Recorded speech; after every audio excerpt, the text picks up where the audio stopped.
The Black Ops 7 multiplayer reveal has dropped and people are mad, and it seems like for a good reason. Because after watching the reveal, I can't figure out what Call of Duty wants to be, and it seems like they don't know either. Between the multiplayer, the battle royale, the zombie mode, and trying to create one of the most visually captivating stories in the whole first person shooter genre, it seems they're stretching themselves thin. Yet, despite how great this game looks, it seems to highlight their ability to recycle old material rather than develop new ideas.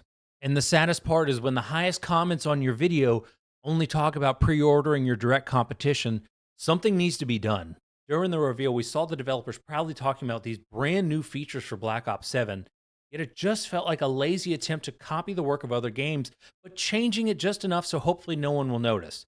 But one thing is always certain, it always gets noticed. They talked about shareable weapon builds, which would essentially allow your friends to copy and paste your exact loadout. But yet, this has already been a feature on Delta Force for a while. And while this is a cool feature, I don't think this is going to be used as much as the developers intended. They seem to have forgotten how meta heavy Call of Duty is, and they don't really recycle too many gun builds until a new meta's found.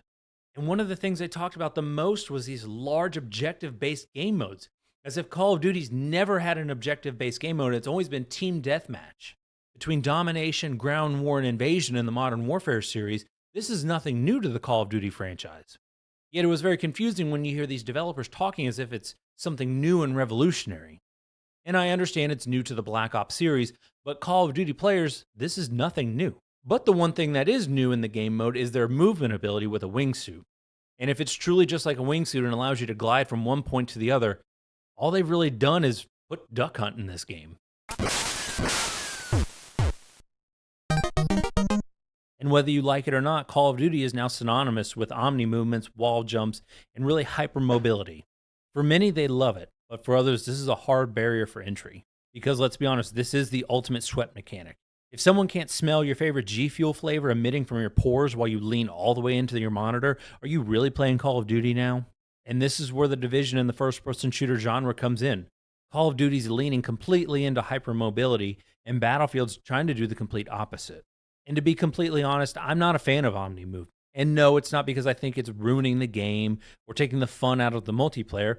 It's simply because I'm not good at it. And in addition to Omni movements, they're bringing back wall jumps, which we've seen in previous Call of Duty series. And if I had to pick one or the other, I'd much rather have wall jumps over Omni movements. I think that could create a lot of fun and verticality inside this game without bringing jetpacks back. Now, before we get into bringing old stuff back, let's talk about some of the good things I saw in this reveal trailer. We all know gamers love nostalgia bombs, and especially with your favorite first person shooter maps. So it is perfectly normal for these games to bring back and revamp old maps. And I think what they're doing with Black Ops 7 for the maps is perfect. We're getting possibly 18 maps on launch, and 3 of them are from the previous games that fans truly enjoy. You'll be getting Raid, Hijacked, and Express. And I think that's a good balance from old and new. Now, these last 2 features are in game mechanic changes, and I want to give Call of Duty the benefit of the doubt and hope that they were listening to their fans when they made these changes. Because they have completely removed tac sprint from the game, and now no more manual doors or door peeking, they will automatically open. The one question I do have is what kind of audio cue will there be when you go through a door, and will it let the entire map know where you are? With everything we've seen up until this point with Black Ops 7, it's truly sad to see a Hall of Fame franchise turn into the Fast and the Furious. Because they're just pumping out what feels like heartless content, and it has gone so far away from the original franchise that it's almost unrecognizable. And no matter how you feel about this game, one thing's for certain. No matter how bad it is, people will always buy it on the name alone. And honestly, if Black Ops 7's bad, just wait 6 months. There'll be another one coming out.